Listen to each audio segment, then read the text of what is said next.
Leitura Guiada, um programa da Primeira Igreja Batista em Botafogo. Este é seu encontro diário com as Escrituras Sagradas. Acompanhe agora o nosso estudo de hoje. Bom, Êxodo capítulo de número 33, Moisés pede a presença ali do anjo, né? Perceba o verso 1, diz assim: Disse o Senhor a Moisés: Vai, sobe daqui tu e o povo que tiraste da terra do Egito, para a terra a respeito da qual jurei a Abraão, Isaque e Jacó, dizendo: a tua descendência darei. Enviarei um anjo adiante de ti, lançarei fora os cananeus, amorreus, heteus, ferezeus, heveus e jebuseus. Então perceba que Deus promete a Moisés enviar o anjo. Esse anjo com letra maiúscula, ele representa Cristo, é uma simbologia de Cristo. Cristo estava ali, né? Guiando o povo, embora o povo ainda não conhecesse este Cristo. Bem, veja que Moisés, ele vai recusar isso lá na frente, né? Ele recusa essa ideia. A gente vai ver mais para frente a resposta de Moisés a Deus, né? Antes disso, o verso de número 5, Deus pede para que Moisés informe ao povo para tirar os atavios ou as vestes festivas, né? Porque não era um tempo de festa, era um tempo de arrependimento, era um tempo de luto, era um tempo assim de tristeza, né? Então era necessário tirar os atavios e as roupas festivas para viver aquele tempo de arrependimento. E a partir do verso 7, vem um momento interessante de descrever o relacionamento de Deus com Moisés, que é a prova de que Deus permaneceu fiel a Moisés, e Deus permaneceu com o povo por conta de Moisés. Então o texto diz assim: Ora, Moisés costumava tomar a tenda e armá-la para si, fora, bem longe do arraial, e lhe chamava a tenda da congregação. Essa tenda da congregação já estava lá, também estava, né, mostrada no tabernáculo. Ou seja, antes de Moisés construir o tabernáculo, onde habitaria a presença de Deus, ele já tinha uma tenda onde ele se encontrava com Deus. Já era um hábito que ele chamava de tenda da congregação. E ele começou a armar essa tenda fora do arraial. Por quê? Porque o pecado faz separação entre o homem e Deus. Então, se no tabernáculo Deus estaria no centro do povo, no meio do povo, junto desse povo habitando ali, aqui na tenda da congregação de Moisés, essa tenda está fora do arraial, ou seja, distante do povo. Então o texto continua assim: todo aquele que buscava o Senhor saía à tenda da congregação que estava fora do arraial. Então, para buscar a Deus era necessário sair do meio do povo. Lembra que nós temos um mandamento lá em Êxodo, capítulo 23, verso 2, que diz assim: não seguirás a multidão para fazeres mal. Ou seja, né, a gente não pode se misturar com o povo para fazer maldades, para cometer idolatrias. E para adorar a Deus é necessário sair do meio do povo. Para adorar a Deus é necessário se separar das práticas ruins das pessoas. E aí nós podemos levar nossa mente lá no Salmo 1, bem-aventurado o varão que não anda no conselho dos ímpios, não se detém no caminho dos pecadores, nem se assenta à roda dos escarnecedores, antes o seu prazer está na lei do Senhor, e na sua lei medita de dia e de noite. Então é necessário haver uma separação. Não dá para se misturar com os escarnecedores, com os idólatras. Para buscar a Deus era necessário sair do meio do povo, separar-se, né? Então, lá no verso de número 11, vem um resumo do relacionamento de Deus com Moisés, que diz assim: falava o Senhor a Moisés face a face, como qualquer que fala a seu amigo. Então voltava Moisés para o arraial, porém o moço Josué, seu servidor, filho de Num, não se apartava da tenda. Perceba então esse relacionamento de Moisés íntimo com Deus, né? De intimidade, de relacionamento de um falar e o outro escutar. E é esse relacionamento que Deus quer manter conosco, face a face, orando, buscando a Deus para que a gente possa ouvir a sua voz. E o detalhe para Josué: algumas vezes o texto vai trazendo a ideia, né, a pista sobre Josué.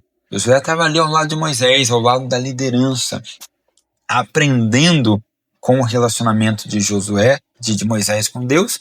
E isso é importante porque a gente aprende no relacionamento dos outros com Deus. A gente aprende o relacionamento com Deus dos nossos pais, dos nossos pastores, dos nossos líderes, né? Bom, a partir do verso 12, nós temos a resposta de Moisés a Deus, lá no verso de número 2. Se Deus diz que vai enviar o anjo, no verso 12, Moisés vai responder, dizendo assim: tu me dizes, faze subir este povo, porém não me deste a saber a quem hás de enviar comigo. Contudo, disseste, conheço-te pelo teu nome, também achaste graça aos meus olhos. Agora, pois, se achei graça aos teus olhos, rogo-te que me faças saber neste momento o teu caminho, para que eu te conheça e ache graça aos teus olhos, e considera que esta nação é o teu povo. Lá no verso 15, se a tua presença não vai comigo, não nos faça subir deste lugar, pois como se há de saber que achamos graça aos teus olhos, eu e o teu povo? Não é porventura em andares conosco, de maneira que somos separados, eu e o teu povo, de todos os povos da terra? Veja, irmãos, né? Moisés pedindo a Deus orientação para o caminho. E isso é nossa postura, isso é o que nós devemos fazer. Senhor, me ensina o teu caminho, me mostra o teu caminho, qual é a tua vontade? Se eu achei graça aos teus olhos, me mostra o teu caminho, onde é que eu devo seguir, o que eu devo fazer? E se a tua presença não vai comigo, não me faça ir. Nós andamos na presença de Deus, nós não podemos fugir dessa presença, nós não podemos nos desviar dessa presença. A nossa caminhada tem que ser uma caminhada na presença de Deus, para que Ele nos guie, para que Ele nos dê direção. Recuse-se a andar fora da presença de Deus. Bom, do verso 17 ao 23 tem um texto importante, que é a ideia de Moisés descendo do monte e com o seu rosto ali iluminado, o seu rosto modificado, né? Bom, diz assim, aliás, perdão, né? Essa é mais à frente, é a ideia de que Moisés pede a Deus para que mostre a sua glória. Mais à frente a gente vai ver a passagem do rosto de Moisés iluminado. Aqui do verso 17 ao 23, Moisés pede para ver a glória de Deus. Verso 18, rogo-te que me mostres a tua glória. Bom, ninguém pode ver a glória de Deus. Essa glória de Deus está registrada ali, ela está centralizada na sua face, no seu rosto.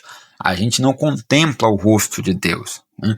No verso 22, Deus responde a Moisés, deixa ele num lugar, na penha, e diz assim: quando passar a minha glória, eu te porei numa fenda da penha, com a mão te cobrirei até que eu tenha passado. Depois, em tirando eu a mão, tu me verás pelas costas, mas a minha face não se verá. Aqui, Moisés tem um pedido cumprido parcialmente. Ele vê a glória de Deus pelas costas. Ele contempla a presença de Deus pelas costas, ou seja, ele não tem uma revelação completa.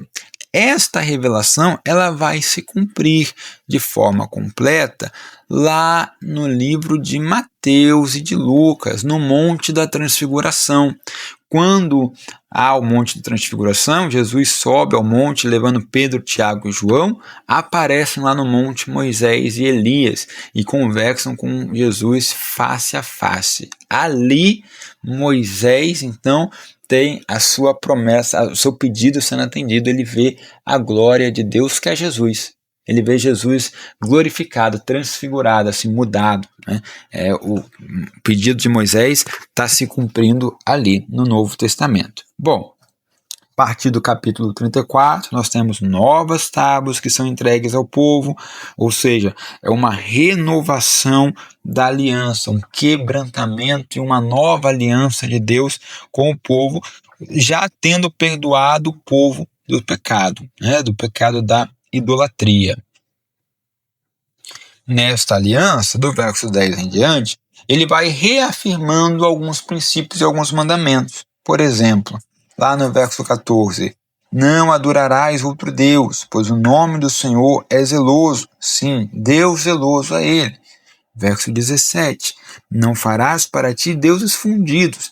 A condenação ali do pecado que Arão tinha incorrido, né?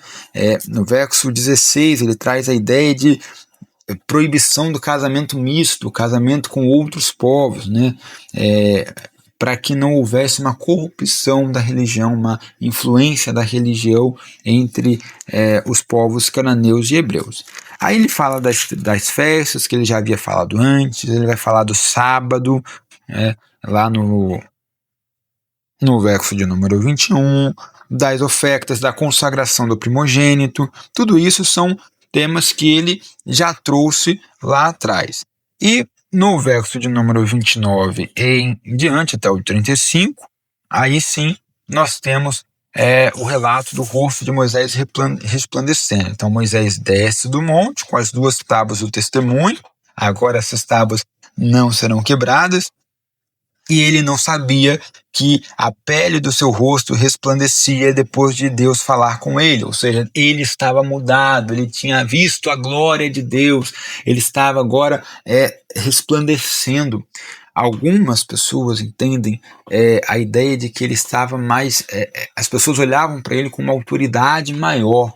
Há até uma figura importante, uma pintura importante, na verdade, uma escultura feita por Michelangelo, que está lá na igreja de San Pietro, em Roma, né, que mostra Moisés com um par de chifres, porque, segundo aqui a tradução do texto, quando diz que o seu rosto resplandecia, também pode ser entendido como uma palavrinha que dá a ideia de que ele tinha chifres.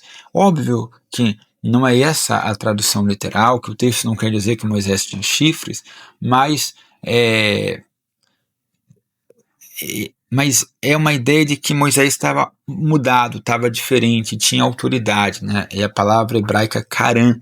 Então Michelangelo, representando isso, ele coloca Moisés com chifres. Depois a gente pode reproduzir essa imagem para vocês. E aí, irmãos, essa é uma ideia de que quando Moisés vai falar com Deus, lá no verso de número 34, ele removia o véu. Mas quando ele ia falar com o povo, ele colocava o véu, porque a luz que resplandecia do seu rosto era intensa. E essa é uma ideia de intimidade com Deus. Diante de Deus, nós tiramos nosso véu, nós tiramos nossas roupas, nós tiramos nossa fama, reputação, autoridades, cargos. Isso não existe diante de Deus. Diante de Deus tem um homem sozinho.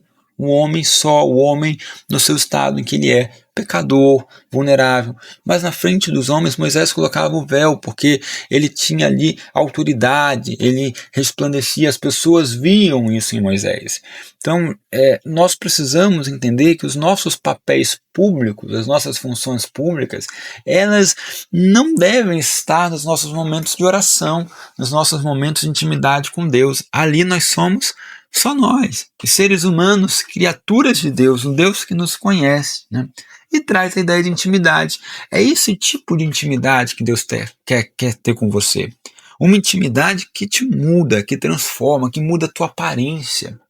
Lá em Provérbios tem um texto parecido que diz assim: o coração alegre aformoseia o rosto. Então, a presença de Deus quer mudar o teu semblante, mudar o teu caráter, mudar a forma como as pessoas te veem. Mudar a forma como as pessoas te veem. Isso é importante no Evangelho. As pessoas precisam te olhar como aquele que acabou de estar na presença de Deus e que é acompanhado pela presença de Deus. Bom, essa é a nossa leitura de hoje. Espero que você tenha sido abençoado com ela. E tenha um bom dia e até amanhã.